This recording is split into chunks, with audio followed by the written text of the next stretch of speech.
My fellow Americans, tonight we have nominated a truly honorable man for the office of Vice President of the United States of America in my friend, the gentleman from Virginia, Tim Kaine.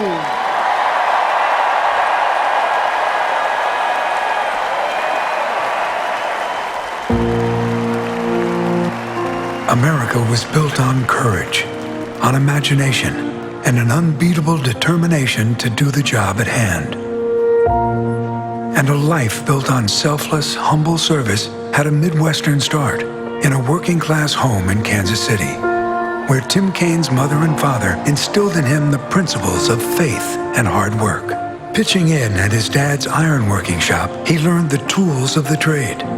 Off to college at Mizzou and then Harvard Law School, after which Tim took a year off and served as a Christian missionary in Honduras, where he taught the carpentry and welding skills he'd learned from his father. In turn, they taught Tim Spanish, and that we have so much to learn from one another if only we would listen. Tim returned and met the love of his life, Ann Holton, and was embraced by a family that had been breaking ground on civil rights and political courage. Ann's father, Linwood Holton, was the Republican governor of Virginia and was a leader in desegregating the schools, sending his daughters to a majority black public school. Tim and Ann were married in the same Richmond, Virginia church they still attend today. Tim began as a civil rights lawyer, focused on fighting housing discrimination, insurance companies, and injustice. Eventually, he ran for city council. He became Richmond's mayor, solving problems by bringing people together. Ann and Tim were also raising a family, sending their children to the same public school Ann had attended. They still live in the same house they first moved into 24 years ago. Tim was elected lieutenant governor of Virginia and in 2005 won a hard-fought election for governor, making tough decisions, facing the deepest recession since the 1930s. And Tim Kaine's problem-solving earned national recognition for his work in tough times. Virginia was named the best state in America to raise a child and the best state for business. It had one of the lowest unemployment rates and one of the highest family incomes. But his time as governor also saw his state darkened by what he calls unquestionably the worst day of his life,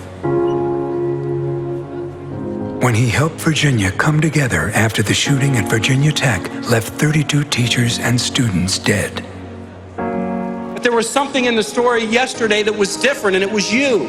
Your spirit of, even in a dark day, of optimism and community and hope and wanting to be together. And you taught something good yesterday, even in a dark day, to people all around the world, and the world needs that example before it.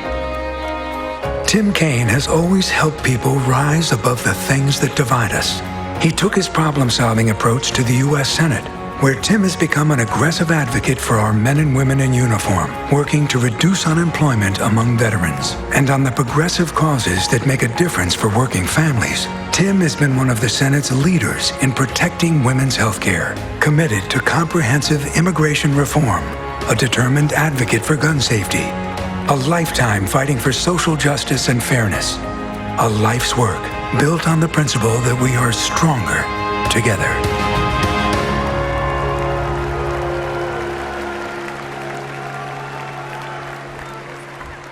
Ladies and gentlemen, please welcome the next Vice President of the United States, Senator Tim Kaine.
Thank you, everybody. Hello, Philadelphia.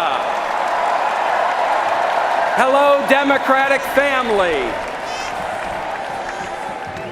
I want to start off by thanking my beautiful wife, Ann, and my 3 wonderful children, Nat, Woody, and Anella. They're sitting right up there.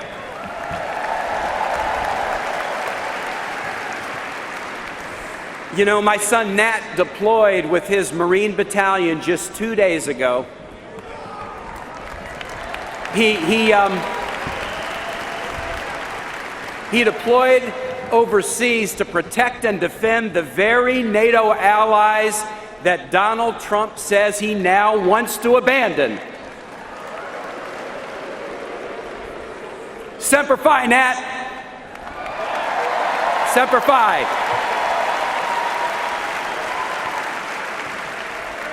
My parents and my in-laws are here, our siblings and their spouses, our nieces and nephews, and hundreds of friends from Virginia and beyond.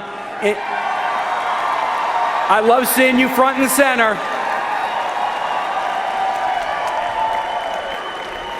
Including my friend of 37 years, Senior Senator Mark Warner, my great Governor Terry McAuliffe, and my great friend and Congressman Bobby Scott. We love you all. Today, for my wife Ann and every strong woman in this country, for Nat, Woody, and Anella, and every young person starting out in life to make their own dreams real, for every man and woman serving our country in the military, at home or abroad, for every working family working hard to get ahead and stay ahead, for my parents and in-laws and every senior citizen who hopes for a dignified retirement with health care and research to end diseases like Alzheimer's.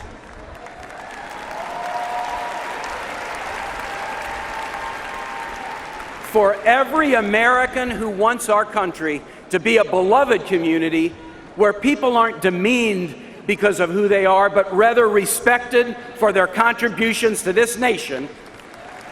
And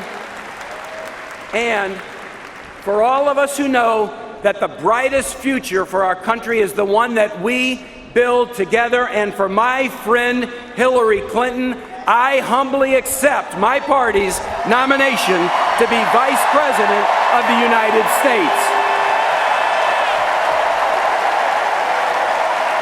Thank you.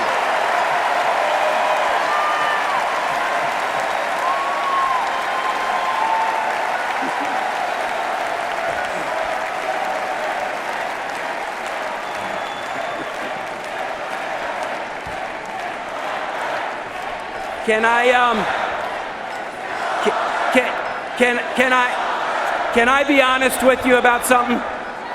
Can I be honest with you about something? I never expected to be here, but let me tell you how it happened. I was born in Minnesota and grew up in Kansas City.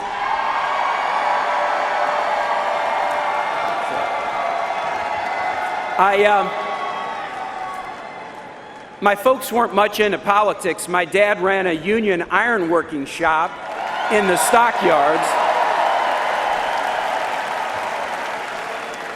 And my mom was his best salesman. My 2 brothers and I pitched in to work during summers and weekends. And you know, that's how small family businesses do it. My parents, Al and Kathy, here tonight and going strong, they taught me about hard work and about kindness, and most especially about faith. I went to a Jesuit boys' high school, Rockhurst High School. Wow, that's a big line for the Jesuits. Now we had a motto in my school, men for others. And it was there that my faith became something vital, my North Star for orienting my life. And when I left high school, I knew that I wanted to battle for social justice. Like so many of you. That's why I took a year off from law school to volunteer with Jesuit missionaries in Honduras. I taught kids how to be welders and carpenters. Y allá aprendí los valores del pueblo, fe y familia y trabajo, faith, family, and work. Faith, family, and work. Los mismos valores de la comunidad latina aquí en nuestro país. Somos americanos todos. Somos americanos todos. And let me tell you what really struck me there. I got a first-hand look at a different system, a dictatorship where a few people at the top had all of the power and everybody else got left out. Now that convinced me that we've got to advance opportunity for everybody, no matter where you come from, how much money you have, what you look like, how you worship, or who you love.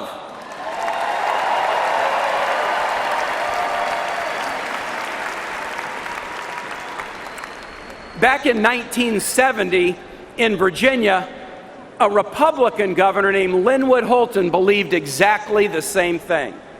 He integrated Virginia's public schools so that black and white kids could finally learn together, and then the family enrolled their own kids, including his daughter Anne, in those integrated inner-city schools.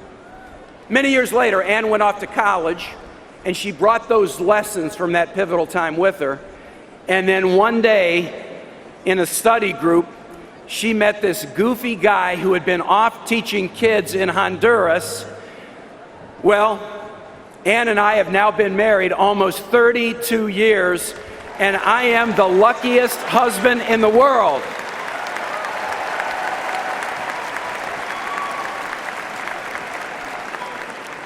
You know, let me tell you something. Anne's parents, Lynn and Jinx, are here today, 90 plus and going strong. 90 plus and going strong. Linwood Holton, he's still a Republican, but he's voting for an awful lot of Democrats these days. An awful lot of Democrats.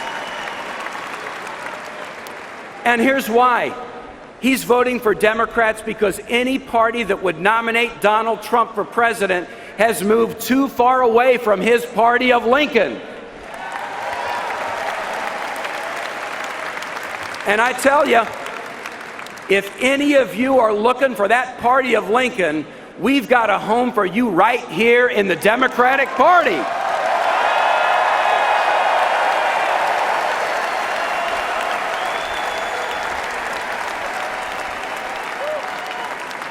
Linwood's example helped inspire me as a civil rights lawyer. Over 17 years, I took on banks, landlords, real estate firms, local governments, anybody who treated anybody unfairly.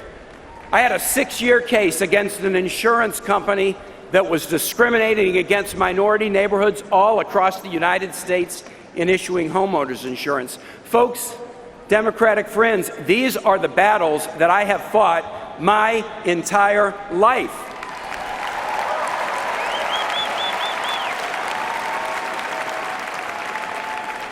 And that's the story.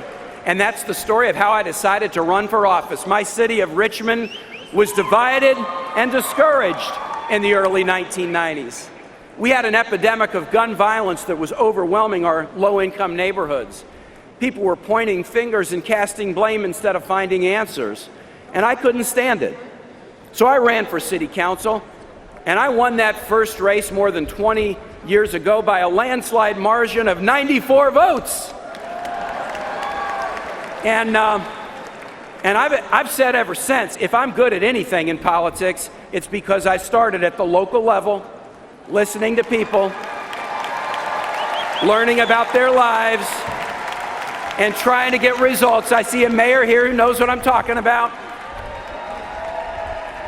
Later, I became mayor of Richmond, lieutenant governor, and then the 70th governor of Virginia.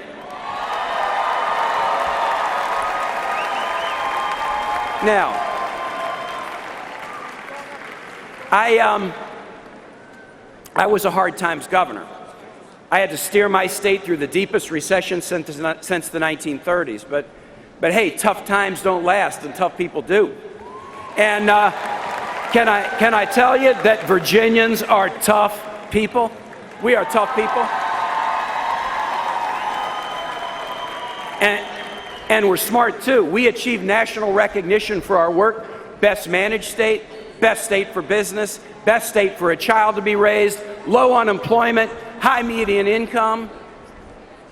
We shed tears along the way. We shed tears especially together in the days after that horrible mass shooting at Virginia Tech that killed 32 people, from beautiful 19-year-old students to 70-plus-year-old Romanian-born Holocaust survivors. And we shed tears and held each other up, but afterwards we rolled up our sleeves and we fixed a loophole in the background record check system so that we could make our Commonwealth safer. And we got to do that in the nation.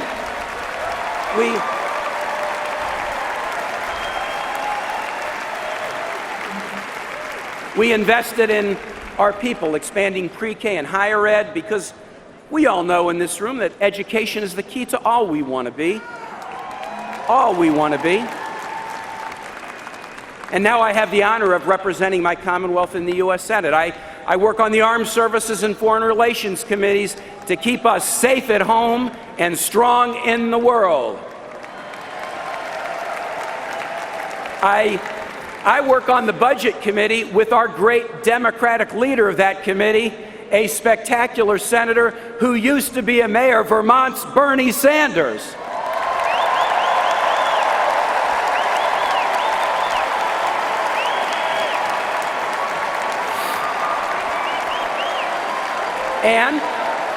And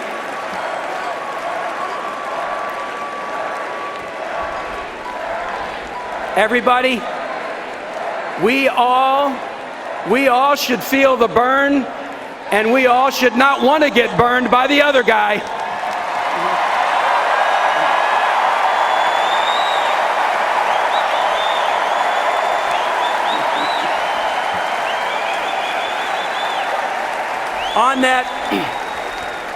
On that Budget Committee under Bernie's leadership, we fight for investments in education, healthcare, research, transportation, and I also serve on the Aging Committee to make sure that seniors like my folks have a secure retirement and don't get targeted by rip-off artists who will scam them out of their savings or overcharge them for prescription drugs. Can I tell you a funny thing about the Senate?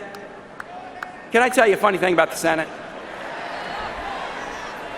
That sounds like a yes. I spend a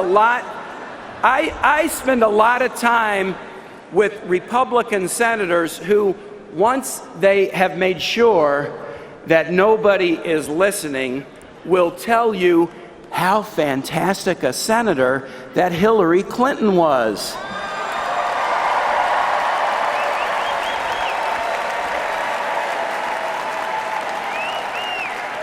Now look, this journey that I've told you about has convinced me over and over again that God has created in our country a beautiful and rich tapestry, an incredible cultural diversity that succeeds when we embrace everybody in love and battle back against the dark forces of division. We're all neighbors, and we must love our neighbors as ourselves. Now, Hillary Clinton and I are compañeros de alma. And we share this basic belief. It's simple. Do all the good you can and serve one another. Pretty simple. Pretty simple. That's what I'm about. That's what you're about. That's what Bernie Sanders is about. That's what Joe and Jill Biden are about. That's what Barack and Michelle Obama are about. And that's what Hillary Clinton is about.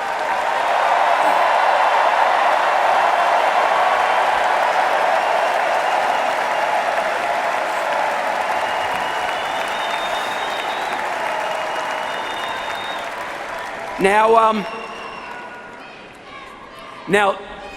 si se puede, si se puede, si se puede.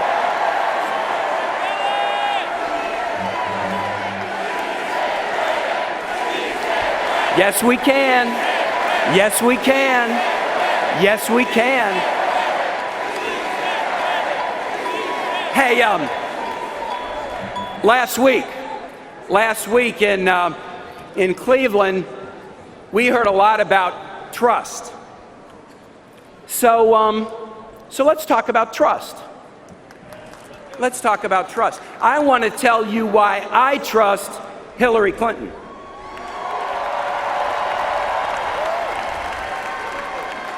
First, she's consistent. She has battled to put kids and families first since she was a teenager. In good times and bad, in victory and defeat, in and out of office, through hell or high water, fighting for underprivileged kids, working at the Children's Defense Fund, fighting to get health insurance for 8 million low-income children when she was First Lady, fighting for the well-being of women and children around the world. Hey, can I offer you a little tip?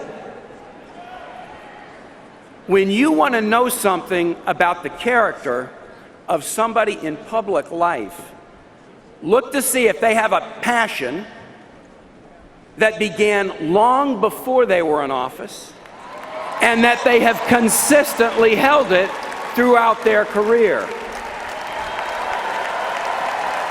Do they have a passion? Did it start before they were in office? Have they held on to it consistently? Folks, Hillary has a passion for kids and families.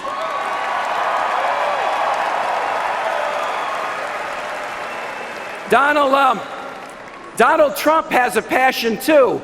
It's himself. And with Hillary, it's not just words, it's accomplishments. She delivers. As senator, after 9/11, I got my New Yorkers right here and my Virginians right here. She battled congressional Republicans to care for the first responders who went into the towers, who went into the Pentagon and saved the victims of those terrorist attacks. As Secretary of State, she implemented tough sanctions against Iran to pave the way for a diplomatic breakthrough to curtail a nuclear weapons program. And she wasn't afraid. She wasn't afraid.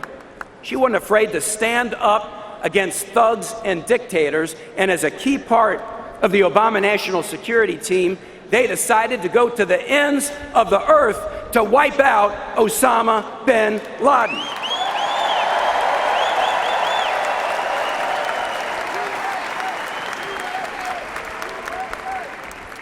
Hey, do y'all remember Carla, the little girl that we heard from on Monday night, who was worried that her parents would be deported? Carla said she trusts Hillary to keep them together. And do you remember the mothers of the movement last night?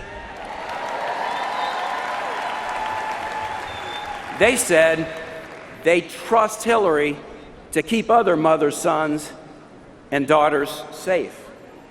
And on a personal level, as he's serving our nation abroad, I trust Hillary Clinton with our son's life.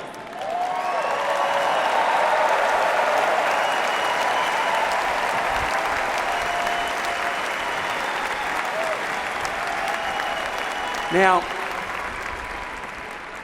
you know who I don't trust?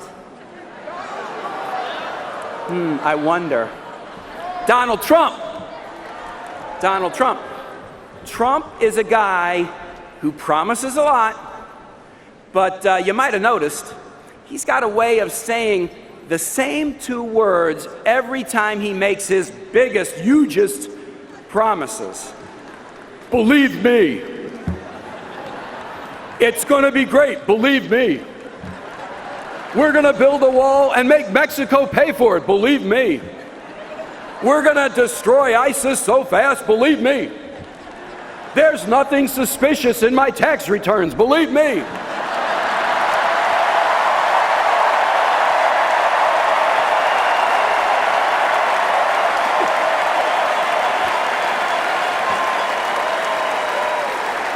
By the way, does anybody in this massive auditorium believe that Donald Trump's been paying his fair share of taxes? Does anybody here believe that Trump ought to release his tax returns just like every other presidential candidate in modern history?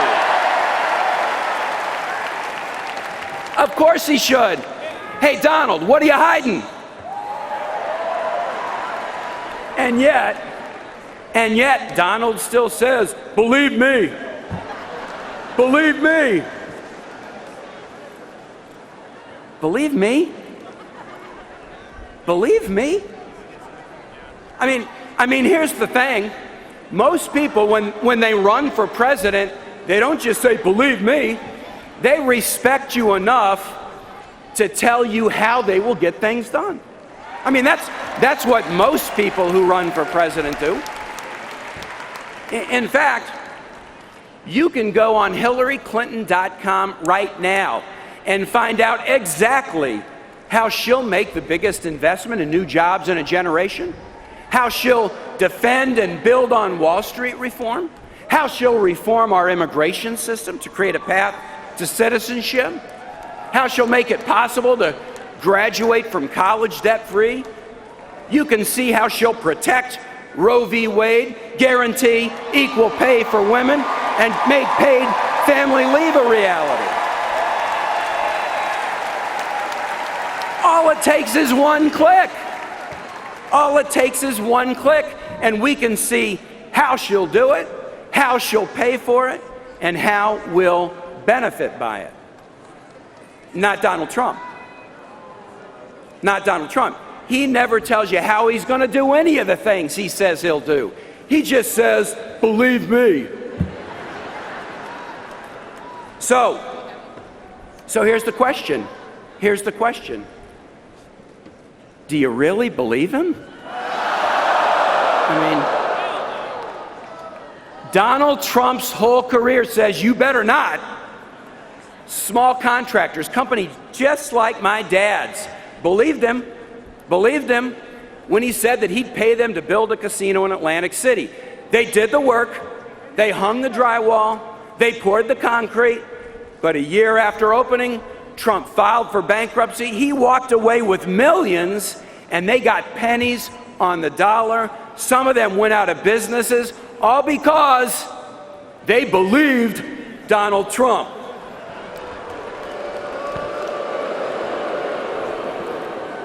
Retirees and families in Florida, they believed Donald Trump when he said that he'd build them some condos, thousands of them. They paid their deposits, but the condos, they were never built. He just pocketed their money and walked away. They lost tens of thousands of dollars, all because they believed Donald Trump. Charity after charity believed Donald Trump when he said he would contribute to them. And thousands of Trump University students believed Donald Trump when he said he would help them succeed. They got stiffed. He says, believe me. Well, his creditors, his contractors, his laid off employees, and his ripped off students did just that, and they all got hurt. Folks, you cannot believe one word that comes out of Donald Trump's mouth. Not one word. Not one word. Not one word.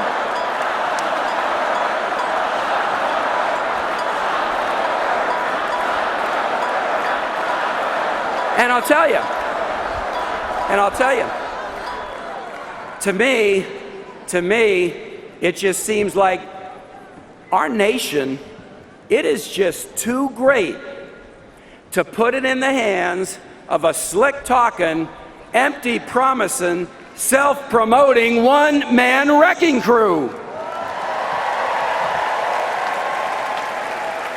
But don't take it from me. Don't take it from me. Take it from former First Lady Barbara Bush.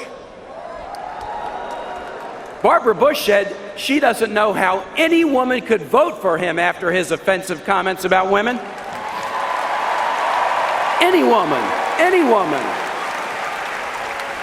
Or John McCain's chief economic advisor during the '08 race, who estimate that Trump's promises would cause America to lose 3.5 million jobs.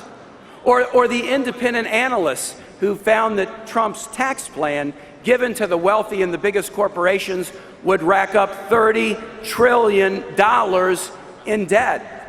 Or how about this?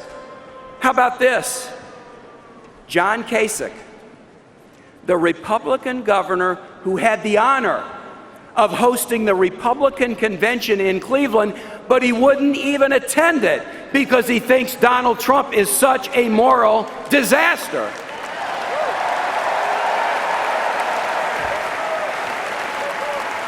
Or take it from the guy who co-wrote Donald Trump's autobiography.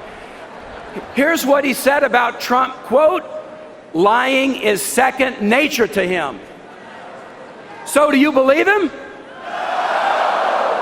I don't know. How about on this side? Do you guys believe him? I mean, do you guys believe him? Is there anyone in this building who believes him? The next president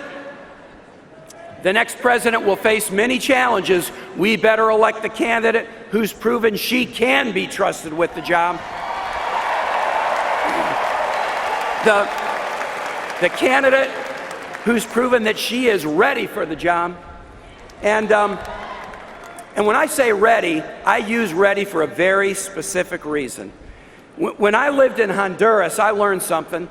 The best compliment that you could pay to somebody was to say that they were listo, ready.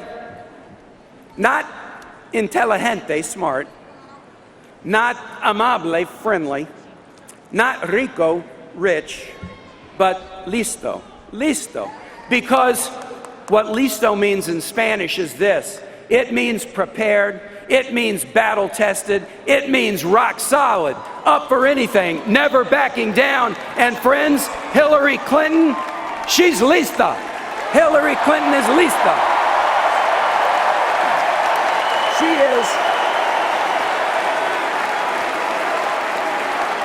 She is ready.